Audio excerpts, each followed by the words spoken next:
C'est Jean-Luc Mélenchon, candidat de la France Insoumise, qui est l'invité de BFM TV, BFM Politique. Merci d'être avec nous. Juste avant que nous discutions, je vois sur les réseaux sociaux une espèce de déferlement, parce que tout à l'heure, au sujet de l'interpellation de Théo, j'ai employé un mot qui n'était sans doute pas approprié, mais j'ai parlé d'intervention de police virile.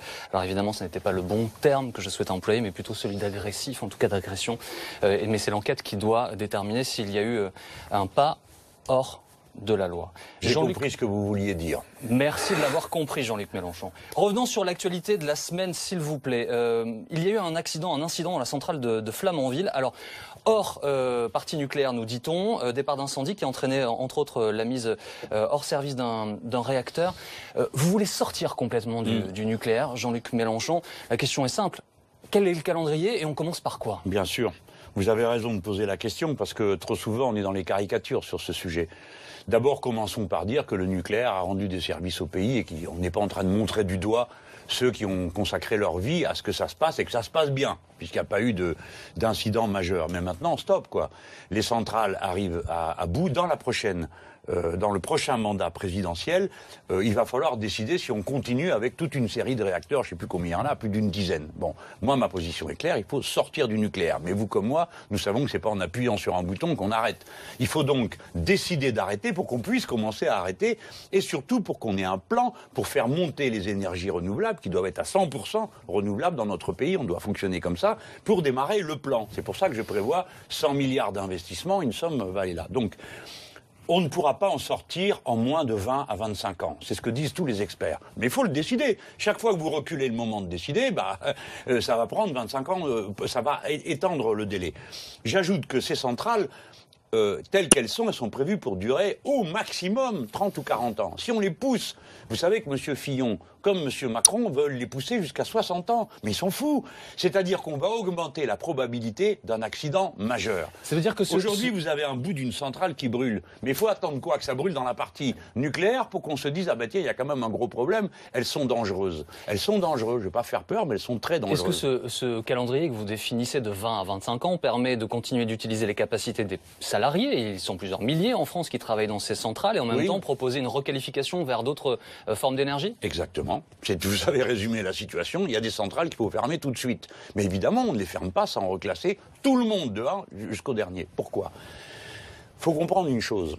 Démanteler une centrale, c'est très compliqué techniquement. On a donc besoin de ceux qui la connaissent le mieux, c'est-à-dire ceux qui sont dedans et les sous-traitants qui savent en assurer la sécurité. Vous savez, ça ne se fait pas en un claquement de doigts, comme quand j'apparais en hologramme, arrêter une centrale nucléaire. Il y a une centrale qu'on a commencé à démanteler, ça fait 15 ans qu'on est dessus, on n'a toujours pas fini.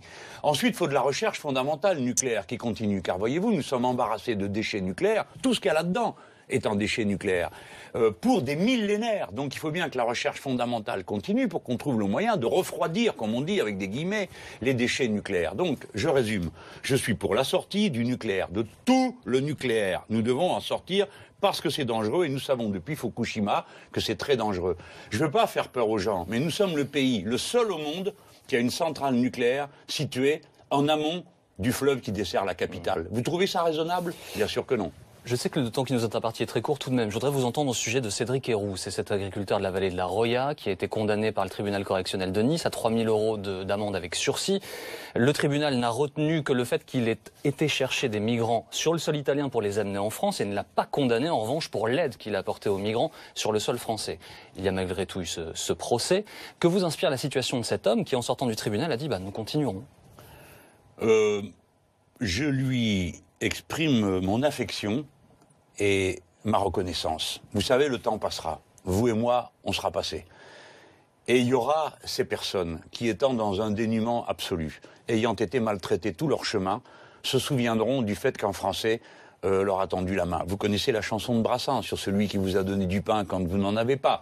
Et si il fallait compléter, je dirais que moi j'ai une politique cohérente. Je dis les gens doivent pouvoir rester chez eux. Donc stop aux guerres, stop aux traités inégaux et vite de l'aide pour le changement climatique. Mais une fois que les gens sont en route, notre devoir d'être humain est de les aider. Ça peut soulever tous les problèmes que vous voulez, mais le contraire, qu'est-ce que ça veut dire? Qu'est-ce que ça veut dire le contraire? Abandonner les gens, ça n'est pas possible. Donc les gens à qui je parle en ce moment, faites tout ce que vous pouvez pour que la guerre s'arrête. C'est-à-dire, élisez-moi. Faites tout ce que vous pouvez pour qu'on cesse avec les rapports économiques inégaux. Élisez-moi. Et les gens partiront pas. Et alors, vous n'aurez pas à vous poser des problèmes comme cela. Vous comprenez qu'il y a des polémiques en France, que certains créent des polémiques autour du fait que nous ayons accueilli 5000 migrants ou réfugiés, là où nos voisins allemands en ont accueilli plus d'1 million. Oui. Ah ben bien sûr. Alors, tout ça est pas raisonnable. Vous comprenez qu'il y a des Français qui aient peur de ça? Je comprends qu'ils aient peur, mais ils ont tort d'avoir peur, vous savez. Bon, je sais bien que quand on parle comme ça, c'est mal reçu par certains, mais il faut raison garder. Quand il y avait les boat people vietnamiens, on en a accueilli 130 000. Est-ce que vous avez l'impression que notre pays est submergé de Vietnamiens? Au contraire, on est tout content d'avoir tous ces petits à l'école maintenant, mélangés avec les nôtres, on est très content, et nos enfants, des fois, font des enfants ensemble, tout va très bien. Bon, du calme un peu. Faut arrêter de s'affoler pour un oui, pour un non, parce qu'évidemment, on a vu des images tragiques, des milliers de gens sur des routes portant des baluchons, des enfants au bras, se faisant matraquer à toutes les frontières, jetés dans les barbelés. Pourquoi ces gens sont-ils partis? C'est ça la question. Ils sont partis d'endroits où il y a la guerre. Et pourquoi il y a la guerre?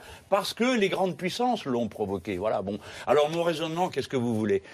C'est un raisonnement de raison et humanitaire et de compassion humaine. Alors bon, il y a les gens, ils veulent pas entendre, certains, ils n'entendent pas. On a le droit de pas être d'accord.